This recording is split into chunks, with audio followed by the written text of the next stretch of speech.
Hi hello friends, എല്ലാ കൂട്ടുകാർക്കും പുതിയൊരു റിവ്യൂയിലേക്ക് തന്നെ സ്വാഗതം കേട്ടോ. ചാനൽ ആദ്യമായിട്ടൊക്കെ കാണുന്നുണ്ടെങ്കിൽ ഒന്ന് സബ്സ്ക്രൈബ് ചെയ്ത് ലൈക്ക് ചെയ്ത് സപ്പോർട്ട് ചെയ്യണേ. സ്വാതന്ത്ര്യത്തിൻ്റെ ഇനി വരാൻ പോകുന്ന ഒരു അടിപൊളി എപ്പിസോഡിൻ്റെ റിവ്യൂ ആയിട്ടാണ് പറയാൻ പോകുന്നത്. ഇത് പാണ്ഡ്യൻ സ്റ്റോർ 2 ഭാഗം. അപ്പോൾ അതുകൊണ്ട് തന്നെ ഈ ഭാഗം എന്തായാലും നമ്മുടെ മലയാളത്തിലും ഉടനെ തന്നെ വരുന്നതാണ്.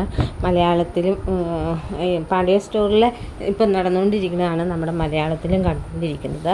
പിന്നെ ആ റിവ്യൂ അതാണ് ഞാൻ കൂടെ പാണ്ഡ്യൻ സ്റ്റോറിൻ്റെ ആണ് സ്വാതന്ത്ര്യം 2 എന്ന് പറയുന്നത്. പക്ഷേ തമിഴിലെ ഭാഗം കേട്ടോ. അപ്പോൾ തമിഴിലെ ഭാഗം മലയാളത്തിലും വരുന്നുണ്ട്.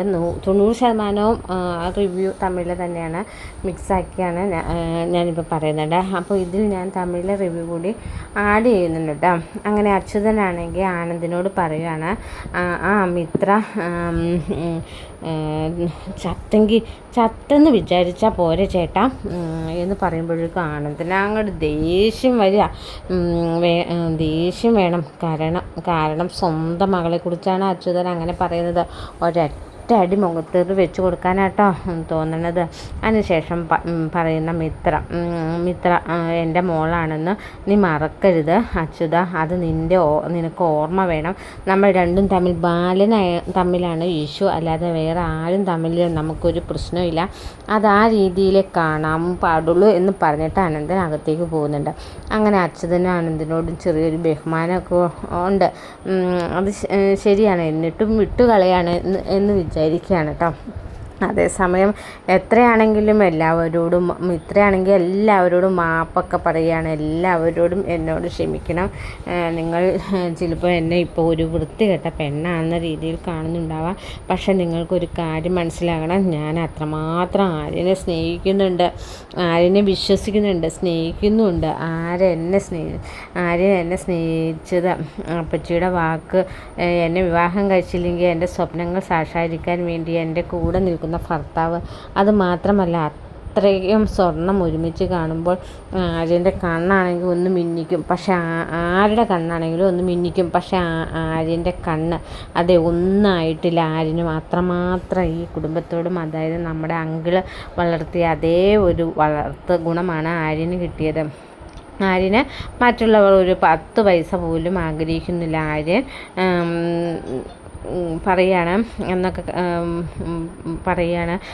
ആര്യനെ എനിക്ക് സഹായിച്ചേ പറ്റൂ എന്ന് മിത്ര അങ്ങോട്ട് തീർത്ത് പറയുകയാണ്.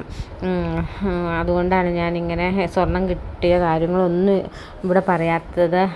ആര്യനെ എന്നെക്കൊണ്ട് കഴിയുന്ന ഒരു സഹായം അതേ ഞാൻ ഉദ്ദേശിച്ചുള്ളൂ. അച്ഛനും അമ്മയും വിവാഹത്തിന് വീട്ടുകാർ ഉറപ്പിച്ച വിവാഹം ഉണ്ടല്ലോ, ആ ദിവസം എനിക്ക് സ്വർണ്ണാഭരണങ്ങൾ തന്നപ്പോൾ എന്നോട് ഒരു കാര്യം പറഞ്ഞിരുന്നു. ഇതെൻ്റെ ആവശ്യങ്ങൾക്ക് വേണ്ടി അല്ലെങ്കിലും ഭാവിയിൽ നിനക്ക് നിൻ്റെ ഭർത്താവിന് എന്തെങ്കിലും ആവശ്യം വരികയാണെങ്കിൽ ഉപയോഗിക്കാനുള്ള സ്വർണ്ണമാണെന്ന്.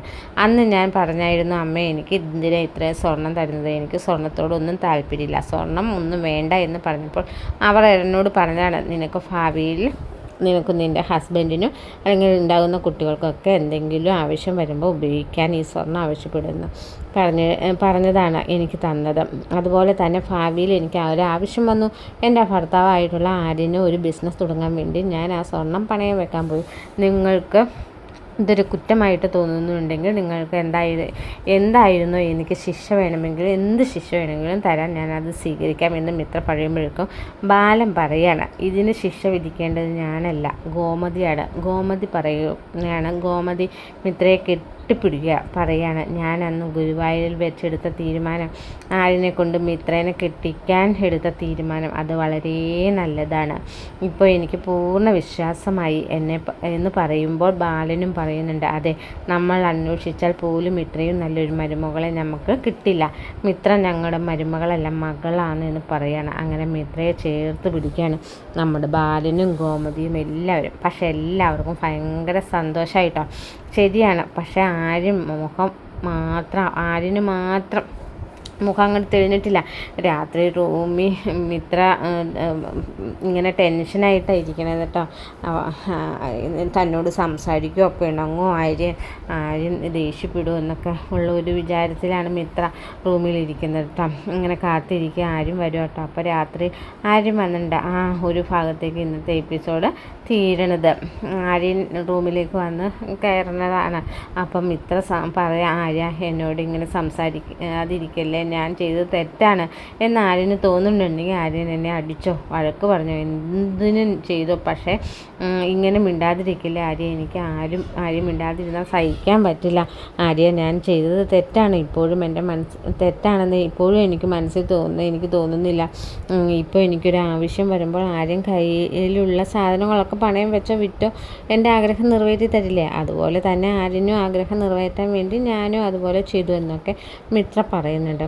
അപ്പോൾ ആര്യൻ ആ മിത്രയോട് പറയുന്നുണ്ട്, ഞാൻ നിന്നോട് ദേഷ്യമുള്ളത് കൊണ്ടോ വൈരാഗ്യമുള്ളത് കൊണ്ടോ അതുപോലെ തന്നെ ദേഷ്യപ്പെട്ടിട്ടോ അതുപോലെ തന്നെ നിന്നോട് ഭയങ്കര വെറുപ്പായിട്ടൊന്നും അങ്ങനെയൊന്നുമല്ല. ഞാൻ എനിക്ക് നിന്നോട് നിൻ്റെ സ്നേഹം മനസ്സിലാക്കിയത് മിത്രേ, നീ എന്നെ എന്തുമാത്രം സ്നേഹിക്കുന്നുണ്ട് എന്നാണ്.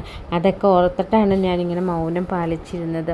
ഞാൻ ഇതിലൂടെ മനസ്സിലാക്കിയത് എനിക്ക് നിന്നോട് ഇപ്പോൾ സ്നേഹം കൂടി വരുവാണ്. നിന്നോട് എന്ത് പറയണം എന്ന് എനിക്കറിയില്ല, അതുകൊണ്ടിട്ടാണ് ഞാനും മിണ്ടാതിരുന്നത് എന്നൊക്കെ ആര്യം പറയുമ്പോൾ മിത്രയ്ക്ക് ഭയങ്കര സന്തോഷമാവും കേട്ടോ. അങ്ങനെ ആര്യനും മിത്രയും കൂടെ പിന്നെയും പഴയ പോലെ തന്നെ സ്നേഹിച്ചു അങ്ങനെ ജീവിക്കുകയാണ്. അപ്പോൾ ആ സ്വർണ്ണം അച്യുതൻ്റെ കയ്യിലാണ് ഇപ്പോഴും ഉള്ളത് കേട്ടോ. അപ്പോൾ അനന്തൻ ഒരു കാര്യം തീരുമാനിക്കുകയാണ്. നന്ദിനിയുടെ അടുത്ത് രാത്രി പറയുന്നുണ്ട്, നമ്മുടെ മോള് ആ സ്വർണം പണയം വെച്ചത് ആര്യന് വേണ്ടിയിട്ടാണ്. ആര്യനെ പോലത്തെ ഒരു പയ്യനെ നമ്മൾ എന്ത് കൊടുത്താലും മതിയാവില്ല നന്ദിനി. അതെ ആനന്ദേട്ടാ പറഞ്ഞത് ശരി തന്നെയാണ്. ആര്യൻ നല്ല സ്വഭാവമുള്ളൊരു പയ്യനാണ്. എനിക്ക് മുമ്പേ തോന്നിയിട്ടുണ്ട് ബാലൻ്റെ അതേ സ്വഭാവമാണ് ആര്യന് കിട്ടിയിരിക്കുന്നത്. ആ വീട്ടിലെ ആ 3 ആൺപിള്ളേരിൽ ആ ബാലൻ്റെ സ്വഭാവം കറക്റ്റ് കിട്ടിയേക്കുന്നത് നമ്മുടെ ആര്യന് തന്നെയാണ്. അതായത് മറ്റുള്ളവരെ ദ്രോഹിക്കാനോ വേദനിപ്പിക്കാനോ മറ്റുള്ളവരുടെ ആഗ്രഹം നിറവേറ്റി കൊടുക്കുക എന്നത് മാത്രമാണ് അവരുടെ ഒരു മുമ്പിൽ. അതുപോലെ തന്നെ മറ്റുള്ളവരെ ഒരു 10 പൈസ പോലും അവർ വേറെ ആഗ്രഹിക്കില്ല. അങ്ങനെ ഒരു സ്വഭാവം തന്നെയാണ് ആര്യനും. അതുകൊണ്ട് നമുക്ക് ആര്യന് എന്ത് കൊടുത്താലും മതിയാവില്ല എന്ന് നന്ദിനി പറയണം. നന്ദിനി മോള് അന്ന് നമ്മുടെ മോള് തെറ്റ് ചെയ്ത് ഇവിടെ ഒളിച്ചോടി പോയതല്ലേ, തെറ്റാണെങ്കിൽ ഇപ്പോൾ അതും ശരിയായിട്ടേ എനിക്ക് തോന്നുന്നത്. അല്ലെങ്കിൽ നമ്മുടെ മോൾക്ക് ഒരിക്കലും ആര്യനെ പോലത്തെ നല്ലൊരു പയ്യനെ കിട്ടില്ല. അത് മാത്രമല്ല ദേവമംഗലം പോലെ നല്ലൊരു കുടുംബവും കിട്ടില്ല. അവളെ ഇവിടെ എന്ത് സന്തോഷമില്ല അതേ സന്തോഷത്തിലാണ്. പിന്നെ അവൾ പറഞ്ഞത് കാര്യം തന്നെയാണ്. ആര്യന് ഒരു ബിസിനസ് തുടങ്ങാതെ നമ്മുടെ മോൾക്കും നല്ലതേ. നീ ഒന്നും ആലോചിച്ച് നോക്കും. ആര്യനും അതുപോലെ തന്നെ നമ്മുടെ മോൾക്കും ഒരു ട്രാവൽസ് ഉണ്ടെങ്കിൽ അവർക്ക് ഭാവിയിൽ കുട്ടികളൊക്കെ ഉണ്ടാകുമ്പോൾ ആ ട്രാവൽസ് വളർന്ന് വലുതായിട്ട് അവർക്ക് വേറൊരു നിലയിലും എത്താലോ. അപ്പോൾ അത് നല്ലൊരു കാര്യമായിട്ടാണ് എനിക്കിപ്പോൾ തോന്നുന്നത്. നീ എന്താ പറയുന്നത് നന്ദിനി? അതെ, അത് നല്ലൊരു കാര്യമാണ്. അപ്പം നമുക്കതിന് വേണ്ടി അവരെ സഹായിച്ചാലോ? അല്ല, നമ്മുടെ സഹായം അവൻ മേടിക്കില്ലല്ലോ. ആനന്ദം പറയുന്നുണ്ട്, അത് നീ പറഞ്ഞത് ശരിയാണ്. നമ്മുടെ ഒരു സഹായം കൊടുത്താൽ ആര്യൻ അത് വാങ്ങിക്കില്ല, അത് ഉറപ്പാണ്. ആര്യൻ മാത്രമല്ല ആ വീട്ടിൽ ആരും വാങ്ങിക്കില്ല. മിത്ര സഹായിച്ചിട്ട് പോലും ആര്യനെ അത് സ്വീകരിക്കാം. പക്ഷേ അവനെ സഹായിക്കാൻ വേറെ എന്തെങ്കിലും വഴി നമ്മൾ കണ്ടെത്തിയേ പറ്റൂ. അല്ല, വേറെ എന്ത് വഴിയാണ് ആനന്ദേട്ട ഉദ്ദേശിക്കുന്നത്? എല്ലാവരും കുറേ ബാങ്കുകളൊക്കെ ചോദിച്ചു എന്നോ ലോണിൻ്റെ കാര്യം. നമ്മുടെ മോളും പോയി ചോദിച്ചു. കഴിഞ്ഞ ദിവസം ഞാൻ നമ്മുടെ ബാങ്ക് മാനേജർ ഉണ്ടല്ലോ സതീശൻ, അയാളെ കണ്ടപ്പോൾ അയാൾ എന്നോട് പറഞ്ഞു മോൾക്ക് ബിസിനസ് തുടങ്ങാൻ വേണ്ടി പൈസ ചോദിച്ചു വന്നിരുന്നു. പക്ഷേ ഈടായിട്ട് അവൾ ഒന്നും കൊടുത്തില്ല പോലും. അപ്പോൾ എനിക്ക് അതിനെക്കുറിച്ചൊന്നും മനസ്സിലായില്ല. പക്ഷേ ഇപ്പോൾ എനിക്ക് മനസ്സിലായി, ആര്യന് ട്രാവൽസ് തുടങ്ങാൻ വേണ്ടിയാണ് അവൾ ലോണിന് വേണ്ടി പോയെന്ന്. ഞാൻ ഒരു കാര്യം ചെയ്താലോ? എന്താ? അല്ല, ആ ബാങ്ക് മാനേജർ എൻ്റെ സുഹൃത്താണല്ലോ. ഒരു പക്ഷേ ആ പൈസ അങ്ങോട്ട് കൊടുക്കാം. എന്നിട്ട് ആര്യന് ലോണാണെന്ന് പറഞ്ഞ് കൊടുക്കാൻ പറയാം. അതായത് നമ്മൾ തമ്മിൽ ഒരു അഡ്ജസ്റ്റ്മെൻറ്റ്. ആര്യൻ്റെ വിചാരം അത് ലോണായി എന്നാണ്. പക്ഷേ ഞാൻ ആര്യന് 15 ലക്ഷമോ 20 ലക്ഷമോ എത്രയാണെന്ന് വെച്ചാൽ ബാങ്ക് മാനേജറിൻ്റെ കയ്യിൽ കൊടുക്കും, ലോണാണെന്ന് പറഞ്ഞ് കൊടുക്കാനായിട്ട്. അതെങ്ങനെയുണ്ട്? അത് കൊള്ളാം. പക്ഷേ ഇത് ആര്യനോ ആ വീട്ടിലാരെങ്കിലും അറിഞ്ഞാൽ ഭയങ്കര പ്രശ്നമാവില്ലേ? ഒരു പ്രശ്നമാവില്ല. അങ്ങനെ ആരും അറിയാതെ തന്നെ ഇത് ഞാൻ ബാങ്കുമാനും അതുപോലെ തന്നെ ബാങ്കുമാനും മാത്രമേ അറിയുള്ളൂ. അയാൾ എൻ്റെ ഒരു ഒറ്റ സുഹൃത്താണെന്ന് എനിക്ക് അറിയാലോ. ഒരു കാര്യം ഞാൻ പറഞ്ഞ അവൻ പുറത്ത് പറയില്ല. അത് നല്ലൊരു ഐഡിയ ആണ്. അല്ല, അപ്പോൾ നാളെ തന്നെ നമുക്ക് ഇങ്ങോട്ട് പോയാലോ? ശരി, നാളെ തന്നെ പോകാം എന്ന് പറയുകയാണ്. അങ്ങനെ നന്ദിനിയും കൂട്ടി രാവിലെ തന്നെ നമ്മുടെ അനന്ത ഇറങ്ങും കേട്ടോ ബാങ്കിലേക്ക് ഈ പൈസ കൊടുക്കാനായിട്ട്. അവരുടെ അക്കൗണ്ടിൽ ഓൾറെഡി പൈസ ഉണ്ട്. അപ്പോൾ ആ പൈസ നമ്മുടെ ലോണാണെന്ന് പറഞ്ഞ് കൊടുക്കുമ്പോൾ അതിനെക്കുറിച്ച് കാര്യങ്ങളൊക്കെ ഉണ്ടല്ലോ, അതിന് വേണ്ടി ഇറങ്ങുകയാണ് നമ്മുടെ അച്യുതൻ. അപ്പോൾ നമ്മുടെ അച്യുതൻ ചോദിക്കുന്നുണ്ട്, അല്ല ഏട്ടാ, ഏട്ടത്തെയും കൂട്ടി എങ്ങോട്ടാണ്? അത് ഞാൻ ഇവളുടെ വീട് വരെ പോവാ. എഴുതി കഴിഞ്ഞ ആഴ്ച ഇടത്ത് കഴിഞ്ഞ ആഴ്ചയല്ലേ പോയി വന്നേയുള്ളൂ. സാധാരണ മാസത്തിൽ ഒരു പ്രാവശ്യമല്ലേ പോണത്. അതെ, അവൾക്ക് പെട്ടെന്ന് അവളുടെ അമ്മേനെയും കാണണമെന്ന്. പോയിട്ട് വരട്ടെ, മനസ്സിനൊരു സമാധാനം ആയിക്കൊള്ളൂല്ലോ. ഞാൻ തിരിച്ചിങ്ങോട്ടും വരും. അങ്ങനെയാണോ? ശരി, എങ്കിൽ ഞാനും വരട്ടെ. ആ വഴിക്ക് എനിക്ക് സ്ഥലം വരെ പോകാനുണ്ട്. അതിനോട് വേറെ കാറില്ലേടാ, നീ ആ കാറിൽ പോയോ? അല്ല ഞാനും കൂടി വരാം എന്ന് പറയുമ്പോൾ രാജശ്രീ ചോദിക്കുന്നുണ്ട്, സത്യമായിട്ടും ഏടത്തി വീട്ടിൽ തന്നെയാണോ പോണത്? അതെന്താ രാജശ്രീ നീ അങ്ങനെ പറഞ്ഞത്? എല്ലാ മാസവും സാധനങ്ങൾ വീട്ടിൽ പോകുമ്പോൾ കുറേ സാധനങ്ങൾ, പലഹാരങ്ങളും പൊതികളും അതുപോലെ തന്നെ ആ വീട്ടിലേക്ക് കൊടുക്കാനുള്ള സാധനങ്ങളും ഒക്കെ നേരത്തെ മേടിച്ച് ഇവിടെ സ്റ്റോക്ക് ചെയ്ത് വെക്കാറുണ്ട്. ഇതിപ്പോൾ കൈയും വീശിയാണല്ലോ പോണത്. അതെന്താ പറയാണ്ടേ? അതെന്താ രാജശ്രീ, കടയിൽ സാധനങ്ങളൊന്നും കിട്ടില്ലേ? പോകുന്ന വഴിക്ക് മേടിക്കാമെന്ന് വിചാരിച്ചു. ഇന്ന് രാവിലെ തീരുമാനിച്ചത്. അപ്പം അമ്മ പറഞ്ഞു, നിങ്ങൾ എന്തിനാ ഇങ്ങനെ ക്വസ്റ്റ്യൻ ചെയ്യുന്നത്? അവർ കല്യാണം കഴിഞ്ഞ് ഇത്രയോ വർഷമായിട്ട് നിങ്ങളുടെ ചോദ്യം കേട്ട എൻ്റെ അമ്മായിമ്മ പോലെ ചോദ്യം ചെയ്യുന്നത്. പോവുകയാണെങ്കിൽ പോയിട്ട് വാ മക്കളെ എന്ന് പറയുകയാണ്. ചോദ്യം ചെയ്യുക, നിങ്ങൾ പോയി വാ മക്കളെ എന്ന് പറയുക. അങ്ങനെ അനന്തനും നന്ദിനും കൂടി ഹോസ്പിറ്റലിൽ ബാങ്കിലേക്ക് പോകുന്നുണ്ട് ഈ കാശിൻ്റെ കാര്യത്തിൽ. പക്ഷേ അനന്തനും അച്യുതനും രാജശ്രീക്കും നല്ല സംശയമുണ്ട് കേട്ടോ. അവരിതിലെന്തോ ഇടുന്നുണ്ട്. പക്ഷേ അത് എന്താണെന്നുള്ളത് ശരിക്കും തമിഴിൽ കണ്ടിട്ട് ബാക്കി ഞാൻ പറയാം. തമിഴിലെ ഭാഗം പോലെയാണ് കേട്ടോ ഇത്. അതായത് നമ്മുടെ ആര്യനെ സഹായിക്കാൻ വേണ്ടി അനന്തനും നന്ദിനും കൂടി ഇറങ്ങിത്തിരിക്കുന്നത് ഭാഗമാണ് ഇനി വരാൻ പോകുന്ന എപ്പിസോഡിൽ നമ്മൾ കാണുന്നത്. ഉറപ്പായിട്ടും ഇതൊക്കെയാണ് കാണുന്നത് കേട്ടോ. എന്തായാലും നമുക്ക് കാത്തിരുന്ന് കാണാം ഫ്രണ്ട്സ്. അതുപോലെ തന്നെ ഇനി വരാൻ പോകുന്ന ഭാഗം പറയുന്നത്, അങ്ങനെ നമ്മുടെ ആര്യന് ട്രാവൽസ് തുടങ്ങി അതിനുള്ള തുടക്കങ്ങളും കാര്യങ്ങളും പറഞ്ഞുകൊണ്ടിരിക്കുകയാണ്.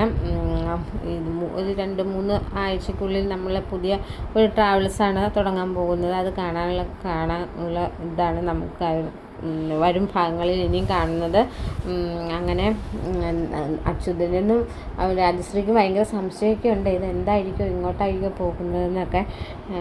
വരും ഭാഗങ്ങളിൽ ഇതൊക്കെയാണ് ഇനിയും കാണാൻ പോകുന്നത്. ആര്യന് നല്ലൊരു ട്രാവൽസൊക്കെ കൊടുക്കുകയാണ്. ബാങ്കിൽ പൈസ കൊണ്ടുപോയി കൊടുത്തിട്ട് അനന്തൻ ബാങ്കിൽ പൈസ കൊണ്ടുപോയി കൊടുത്തിട്ട് ലോണാണെന്ന് പറഞ്ഞാൽ ബാങ്ക് മാനേജറിൻ്റെ കയ്യിൽ വിളിപ്പിച്ച് ആര്യന് കൊടുക്കുകയാണ്. അങ്ങനെയാണ് ട്രാവൽസ് തുടങ്ങുന്നത്. ഇനി വരും ആഴ്ചകളിൽ ഇതൊക്കെയാണ് നമ്മൾ കാണാൻ പോകുന്നത്. വീഡിയോ ഇഷ്ടമായ ലൈക്ക് ചെയ്യുക, സബ് ചെയ്യുക, സബ്സ്ക്രൈബ് ചെയ്യുക. Okay, bye bye, take care.